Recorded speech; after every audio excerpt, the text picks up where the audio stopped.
लोककल्याणकारी जाणता राजा होते.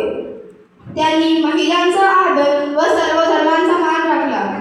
1630 मध्ये पुण्याच्या शिवनेरीवर माता जिजाऊ आणि शहाजीराजांच्या पोटी या युगपुरुषाचा जन्म झाला. त्यांनी लहानपणीच त्यांच्या मावळ्यांच्या मदतीने हिंदवी स्वराज्य स्थापनेची शपथ घेतली.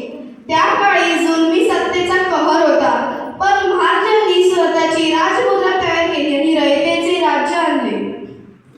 महाराज फक्त योद्धात शूर नव्हते तर उत्तम प्रशासकी होते.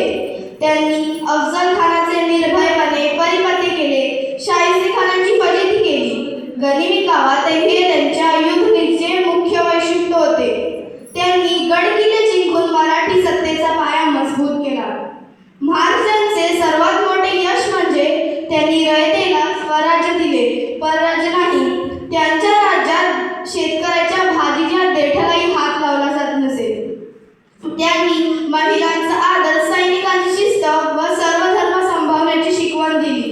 आजच्या काळी त्यांचं व्यक्तिमत्व, नेतृत्व